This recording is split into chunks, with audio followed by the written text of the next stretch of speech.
When I was 8 years old, my brother Elliot went missing. He was only 13. One day, he simply never came home. People searched for him for days, but he was never found. I was too young to understand what was happening, so I just sat in my room playing with my Lego set, hoping someone would open the door and tell me everything was okay. But that never happened. Days turned into weeks, and eventually the search was called off, but I never stopped looking for him. I started taking the long way home from school. I explored new paths and trails. I carried a crumpled map in my pocket with all the places he liked marked on it, determined to check every single one. People don't just disappear, he had to be somewhere, but after a while, there was nowhere left to check. I had searched every place I knew. Elliot was nowhere to be found. The last thing he ever said to me was, "See you later, alligator." I don't think it's possible to ever fully come to terms with something like that. When you're faced with uncertainty, you start searching for answers. I became obsessed with puzzles and brain teasers, not because I particularly enjoyed them, but because unsolved mysteries filled me with dread. I was an excellent student and one of the top members of the debate club. Again, not because I loved it, but because I hated not knowing. As I got older, I became a volunteer in search and rescue operations. I got to know some of the local police officers and told them I'd be happy to help whenever needed. I figured that even if I couldn't find Elliot, maybe I could find someone else. Someone's brother, someone's son. At the very least, it would help me sleep at night. I know a lot of people would say I should let it go, but some things can't be forgotten. I'm in my early 30s now. You can forget the faces of old friends and the dreams you had as a child, but you can't forget the impact they had on you. You can't forget your own experiences or the damage caused by years of uncertainty. Even if I never hear Elliot's name again, I'll never forget the moment my life changed. I'd like to tell you about a search operation I took part in a couple of years ago. By then, I had already participated in dozens of them. I knew many of the volunteers and was comfortable using the equipment. I arrived early, having taken the day off work. I put on my reflective vest and gloves and grabbed my backpack. Radio, water, flashlight, a couple of chocolate bars, a first aid kit sealed in a waterproof bag. I had never found anyone during a search before, but that didn't mean I never would. You have to believe in the best possible outcome. We weren't issued GPS devices, which surprised me. It turned out we were going underground where there was no signal. Instead, we were given filter masks to protect us from harmful dust and stale air. The missing person was a teenager, a 17-year-old urban explorer. He had been exploring an abandoned subway station on the outskirts of the city. He had posted about his plans on social media, so we knew his approximate location, but there were very few other details. To make the search easier, power had been restored to that section of the tunnels. Most of the emergency lights were designed to operate for years, and they were expected to make the search much easier. We were divided into teams, assigned specific areas, and warned not to enter any unlit corridors. If we came across dark tunnels during the search, we were to report them and request further instructions. With those instructions in mind, we set off. I was a little disappointed that I didn't get to see the station's abandoned platform. It was supposed to be enormous. Instead, I was assigned to one of the maintenance tunnels. It had originally been intended for heating pipes, but the pipes were never installed. All that remained were strange markings along the walls and holes in the ceiling. It was obvious the work had been halted unexpectedly. I found a toolbox abandoned beside a half-installed door. There were even a few personal belongings still inside. There were 4 people on my team. We moved slowly and methodically through the corridors, calling out the missing teenager's name as we went. We followed our assigned search route and stayed in radio contact with the coordinator. It was difficult to navigate the maze of tunnels. Sometimes we came across rooms that were almost completely empty, making it impossible to determine their purpose. Was it a control room or a plumbing junction? Because of that, it was hard to report exactly where we were since we couldn't accurately describe our location to dispatch. We walked down an unusually long corridor that split into 3 smaller passages. We decided to separate while remaining within earshot of one another. I reached the end of my corridor and stopped in front of a heavy door. It was black and cold like cast iron. It looked reinforced, as though it might lead to an underground bomb shelter. I called out to the rest of my team, but no one answered. The door opened with difficulty, It seemed to have rusted over time, or perhaps it had become jammed. Inside was complete darkness. I contacted dispatch. I'm in a dark room at the end of a long corridor. I think it's room C? The second one on the right, past the boilers. Stay within radio range and leave the door open, the dispatcher replied. Don't go too far, or you might get lost in the dark. Okay. And I stepped inside. The ceiling was lower here than in the corridor, and I could barely stand upright. I tried to figure out what the room had been used for, but I couldn't come up with any explanation. There was only one entrance, and there were no openings in the walls for cables or ventilation. It was a completely empty room. I pressed the radio button again. There's a passage leading farther in, I said. Should I go down it? Yes, there's another corridor beyond it, the dispatcher assured me. Go ahead. I took a few more steps and shined my flashlight down the passage. The beam didn't reach the end. It was such a long tunnel that it made me dizzy, as if, for a split second, I was being pulled into it. A sickening feeling came over me, as though I were standing face to face with an endless darkness from which there was no return. Maybe Elliot had felt the same thing once. I didn't like it. The tunnel was only a few steps away, but I decided it wasn't worth the risk. I turned around to leave, and at that moment, the door slammed shut. At first, I didn't understand what had happened. A door slamming shut isn't usually frightening. A draft could have caused it, but that wasn't the case here. The door was made of solid metal. It couldn't have closed on its own by accident. I grabbed the handle, turned it, and pulled, but it wouldn't budge. I'm stuck, I reported over the radio. The door closed. I can't open it. Sorry, that happens sometimes. The dispatcher sighed. Some of those doors have hinges that are completely rusted over. Stay by the door. Someone will come. Let you out soon. I stood there for at least 20 minutes, occasionally banging on the metal and hoping someone would hear me. No one came. After a while, my flashlight began to flicker. The batteries were dying. That was strange. I had put in fresh ones before going down into the tunnels. My batteries are running low, I said into the radio. Someone needs to get me out of here. They can't find your door, the dispatcher replied. You said it's at the far end of the corridor on the right, in section C past the boiler? That's right. There's no door there. There's only an open doorway and an old storage cabinet. That's impossible. You may have taken a wrong turn. If you passed the boilers, you could have ended up in either section C or D. They have parallel corridors. In that case, just follow the right-hand wall until you reach the other side. Another search team is already there. Right-hand wall, other corridor. Got it. I followed the dispatcher's instructions, lighting my way with my fading flashlight. By the time I reached the seemingly endless tunnel, the light died completely. Absolute darkness swallowed everything.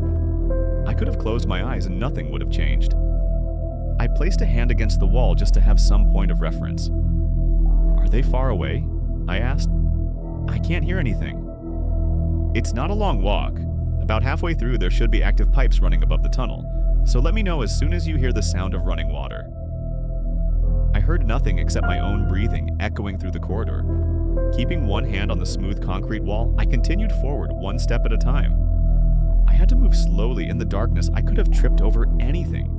When you spend enough time in that kind of darkness, your imagination starts filling in the blanks. You begin to imagine the space around you changing. At one point, it felt as though I was running my hand across wallpaper instead of concrete. The surface was just as smooth. For a moment, I felt as if I were back home, walking down my hallway on the way to the bathroom in the middle of the night. I had to take off my glove and touch the cold wall with my bare hand to shake off the illusion.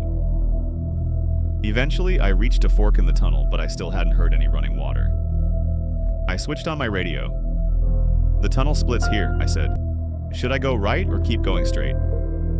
It splits, the operator repeated. That's not possible, are you sure?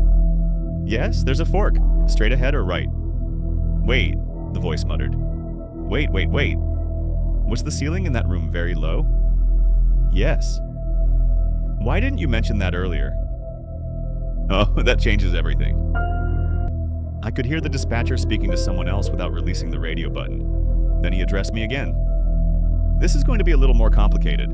It turned out there were 3 other rooms matching the description of mine, and none of them were located in the sections I had described.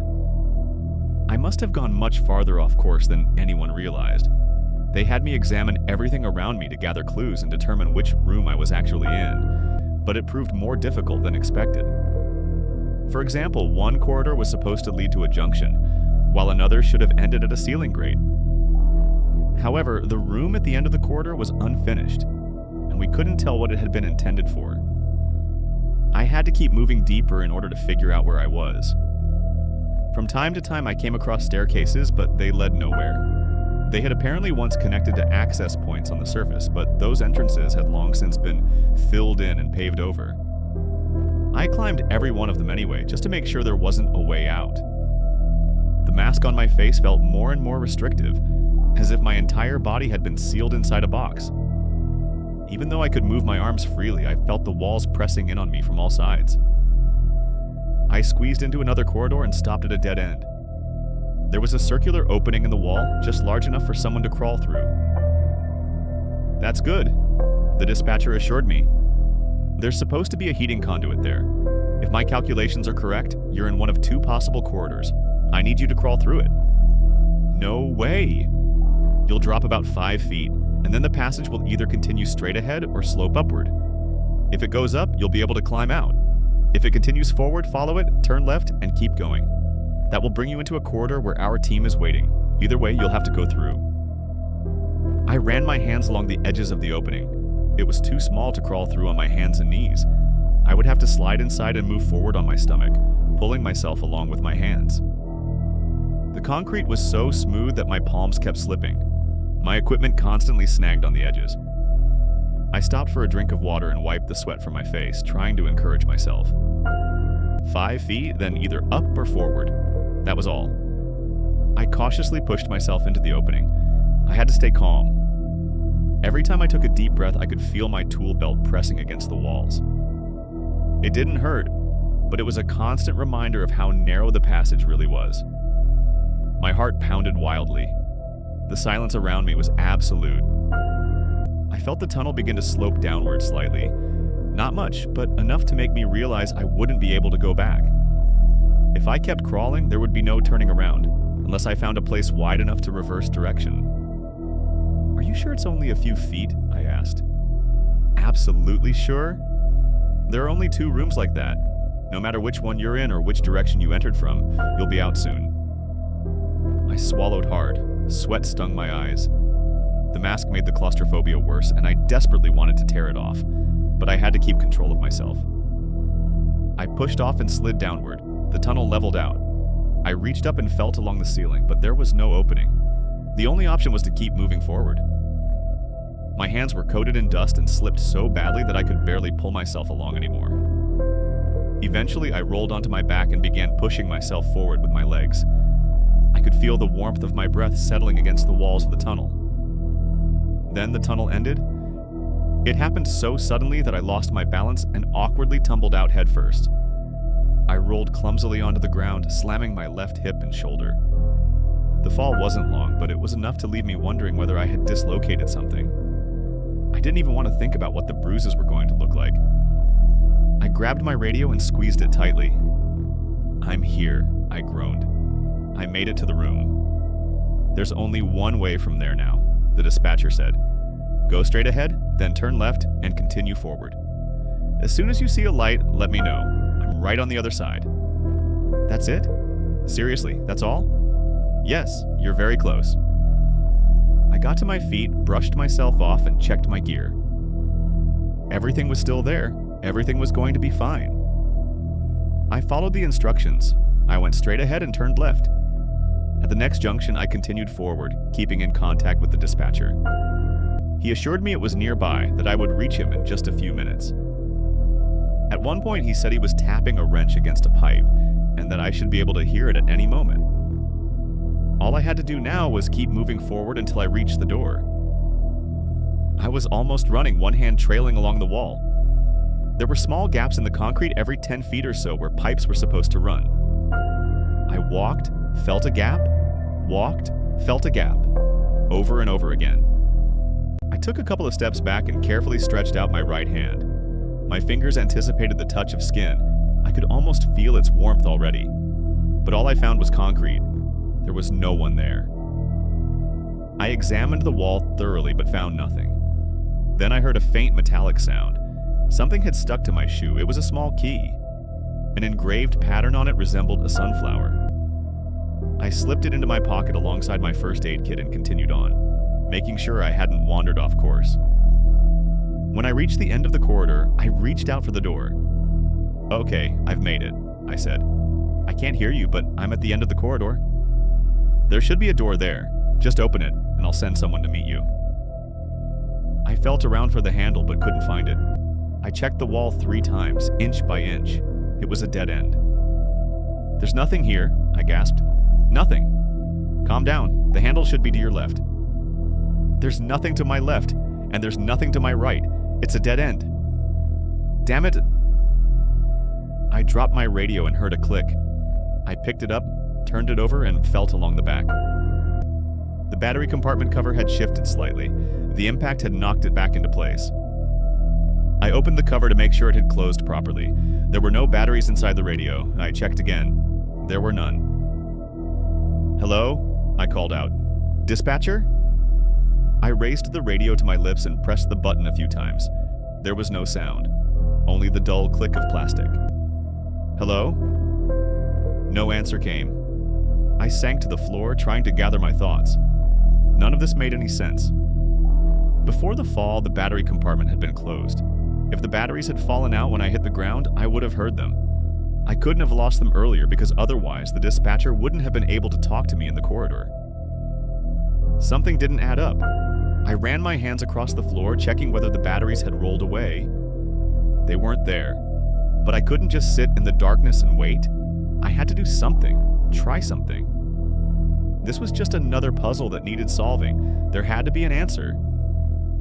By then, I had already built a map in my head. All those years spent searching for missing people had trained me to remember every route I traveled. In a situation like this, the only option was to retrace my steps. I decided to head back and try to find my way to the place where all of this had started. I went back to the hole in the wall and climbed inside.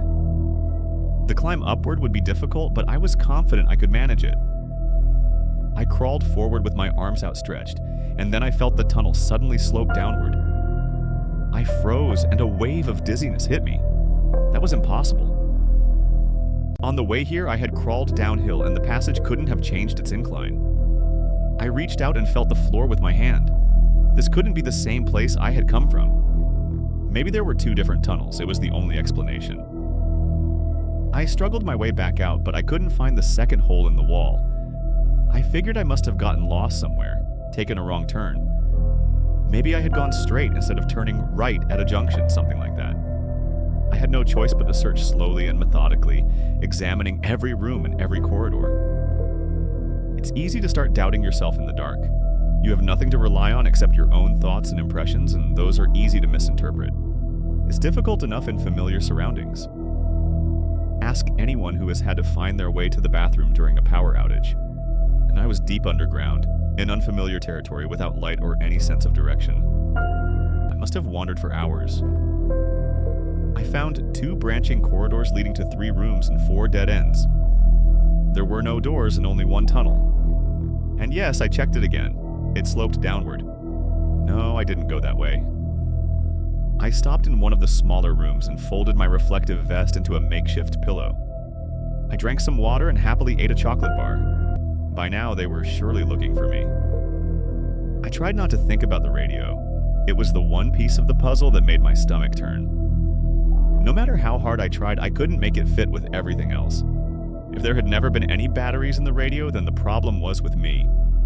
But if it had stopped working after the fall, the batteries should have been lying somewhere on the floor. I hadn't found them, but that didn't necessarily mean they weren't there. Even so, I still didn't have a clear answer. I spent the night there. It's hard to sleep in that kind of darkness. After a while, you stop being able to tell whether your eyes are open or closed. You don't know if you're asleep or awake. The line between imagination and reality becomes paper thin, and you start believing that everything you dream is actually there. There could be someone in the room only a few inches away from me, and I would have no way of knowing. For the first time in years, I found myself thinking about Elliot.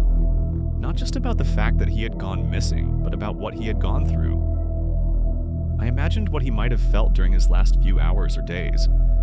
Was someone with him, or did he simply fade into the darkness? We had always been very similar. Most likely in our final moments, we would have been thinking the same thoughts. And if these were some of my final moments, I was terrified. He would have been terrified too. I tried not to dwell on it. I didn't know what had really happened to Elliot. He could have run away, disappeared with a girl he liked, and spent the last 20 years living in some hippie commune. Maybe he'd even come back one day. The future is impossible to predict. But for some reason, part of me felt like it knew the truth. It knew he had gone somewhere dark, somewhere he would never return from. Maybe it was the next day, or maybe only a few hours later. But eventually I got up. I decided to check the tunnel again. There had to be some kind of misunderstanding. I drank the last of my water, pictured the map in my head once more, and left the room. The layout had changed. There were more rooms now, and the corridors were shorter. When I turned left, I found a pair of staircases. There was also a large room with a curved floor designed for draining liquids. I walked down the same corridor twice, and it seemed to be a different length each time. I counted my steps and got the same number, but one time I crossed it in a minute, and the next time it took 2. I felt like I was losing my mind. Every time I tried to picture the place, it seemed to shift and rearrange itself, as though it were only an approximation of space and dimension, rather than a real location. After making a third circuit through the same rooms without finding any passage out, I took a break. I leaned back against the wall and picked up the radio. I pressed the button, turned the dials, and listened. Now it was nothing more than a plastic brick. I unclipped the back cover one more time and checked the battery compartment. It was still empty. And suddenly the radio hissed to life. Through the static, a voice broke through. "There is a way out, you know." "You're not real," I muttered. "I'm hallucinating." "Are you sure?" This is like a sensory deprivation chamber. When the senses stop receiving input, the brain starts generating random signals just to fill the gap. Otherwise, it kind of atrophies. "So I'm just a random signal from your brain?" "I suppose so." "Interesting," the voice continued. "So everything I say is an expression of your personality?" "No, it's just random noise. It could just as easily be a cat meowing or leaves rustling." "But what do I sound like to you? Try to classify me. Explain who I am. Who am I?" The voice was male. It was hard to determine age over the radio, but I assumed not a teenager and not elderly. Somewhere middle-aged, with a slight accent, similar to my own. A rather strange choice. "Where do you get that accent from?" I asked. "Anywhere. What difference does it make?" "You're dodging the question. I wonder why I imagine you like this. Maybe you're trying to express something. Why should I care about some random voice with an accent? Maybe I'm not random." I turned the radio off, closed my eyes, and shook my head. "Don't do this," I whispered. "Don't imagine there's someone here." I wandered through the darkness for a while longer, desperately trying to get my bearings. The number of steps on the staircase was different. The corridor turned right instead of left. The ceiling was lower, and the slope of the floor in the large room was steeper. I thought I had found a door handle, but when I examined it more closely, I realized it was a pipe fixture. All the while I kept talking out loud, occasionally getting responses through the radio. I knew it wasn't real, but it helped me keep from panicking. I needed to stay focused on the task ahead and find a way forward. There had to be a way out. There are no impossible situations. The voice never tried to extract information from me or guide me anywhere. Most of the time it just listened, occasionally speaking up when I made a false assumption or a wrong decision. When I eventually returned to the room I had come from, the voice became louder and clearer. "Do you want some advice?" "You're not real." "So what harm does it do?" "That doesn't make sense," I snapped. "I'm talking to my own imagination. Everything that comes out of this is, at best, random." "Do you have a better idea?" I threw the radio across the room, and it struck the opposite wall. I heard plastic rattling down the sloped floor, coming to rest on a small grate in the center of the room. A few small fragments fell inside. I pressed my hands against my ears, trying to clear my thoughts. "Are you done?" The voice no longer came from the radio. It resonated within me as if my bones were picking up the signal. I didn't know what to say. Before I could open my mouth, it answered for me. "Then let's go." I had run out of ideas. My throat was dry and my head was spinning from prolonged stress. I could feel exhaustion spreading through my body, my movements becoming slow and clumsy. I dragged my feet and no longer held onto the walls. If I stumbled or bumped into something, it was my fault. And that was fine. The voice suggested several options. Turn left instead of going straight, keep to the right-hand side, 3 steps back, a sharp turn left. I didn't care anymore, and I did as it told me. Slowly but surely, I began to notice things changing. More rooms appeared. The air became thicker. A strange smell emerged. The concrete felt different, more porous. It might not have been better, but at least it was something new. I began to hear strange sounds. Something was spinning above me. Compressed air rushed out from somewhere beyond my sight. Water was flowing. "Why did you bring me here?" I asked. "You lured me in."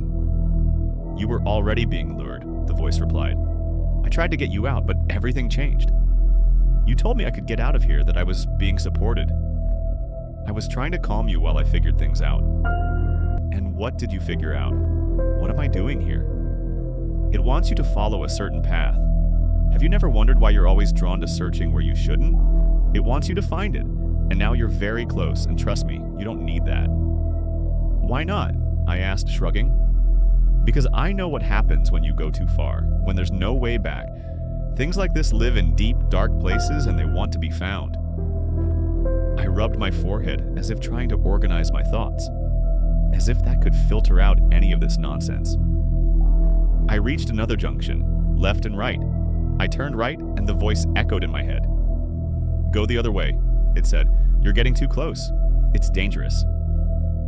I didn't listen. I kept walking until I heard a sound ahead, indistinct voices. My heart started pounding, and I broke into a run. "Please turn back," the voice begged. "Turn back right now." I could hear people talking. I turned the corner, and for the first time in days, I saw something. It was a door. A faint light spilled from beneath it, and I could hear movement on the other side. I ran up to it and grabbed the handle. Someone on the other side called out to me. "The key!" the voice pleaded. "I left you the key." I froze, my hand resting on the door handle. The key was still in my pocket. I had completely forgotten about it. "There is a way out, but that's not it. I swear to you, that's not it. Please don't do this. Please don't go that way." "Why not?" I whispered. "They're right there." "That isn't true. I made the same mistake. Don't. Go in there." My hand didn't leave the handle. They were calling to me from the other side. They were laughing in relief, saying how glad they were they had finally found me. But something felt wrong. I stepped back. "Open the door," I said out loud. "This handle is jammed." Of course it wasn't jammed. I just wanted to test my instincts. The people on the other side were making excuses. One said their hands were full. Another said the door wouldn't open from their side. Someone pretended not to hear me. The key in my pocket felt heavier. I traced the engraved sunflower with my thumb. That was real. What was behind the door was not. I stepped back, and at that moment, the light behind the door vanished. The voices fell silent, and the corridor was suddenly swallowed by dead silence. "What should I do?" I whispered. "What do I do now?" The voice whispered back, "Go the other way, and don't stop." I turned and ran. Behind me, the door creaked open. I heard something massive slapping against the concrete floor, stumbling forward. I ran straight, then sharply turned right. The air grew thicker, warmer. I ran my hand along the right wall, but it began to change beneath my fingers. The concrete grew hot and softened like beach sand. Then the grains became finer and finer until they turned into a dense mass. It felt like running my hand over raw chicken. "It wants you to stop," the voice said. "It's trying to distract you. Keep running." The corridor constricted and expanded, like a breathing organism. At times, the floor rocked beneath me. I could feel it tilt at different angles, making the path ahead twist and coil. One moment I was moving forward. The next, the corridor slanted upward, and I climbed it using the ridges in the floor as an improvised ladder. Then I fell onto my back, desperately clinging to the walls as I was thrown from side to side. And all the while, something below was waiting for me to fall. Something that had come through that door and had grown tired of playing games. I was completely drenched by the time I reached what looked like a dead end. The wall was covered in some kind of slippery substance and gave under my hands without breaking. It felt like trying to puncture a soap-soaked balloon. Using the scissors from my first aid kit, I managed to cut a large enough opening to push my hand through and tear it open. At that moment, everything spun again, and something screamed in pain. It wasn't a sound, it was movement, convulsions, heat. I could feel compressed air pressing against my eardrums. At the end of the corridor was a door. It was locked with a padlock. "That's it," the voice said. "Take the key, open the door, and leave." It came rushing down the corridor straight at me. It was moving so fast. How could it be so fast? I reached for the key, found the keyhole, inserted it, turned it, and pulled. There was a click, and the lock fell to the floor with a clang. I threw the door open, ran inside, and for a moment looked back as I closed it behind me. I saw something staring at me from the darkness. Something with milky white skin and blind eyes, with the gaping maw of an invertebrate predator. The door slammed shut and I stepped back, catching my breath.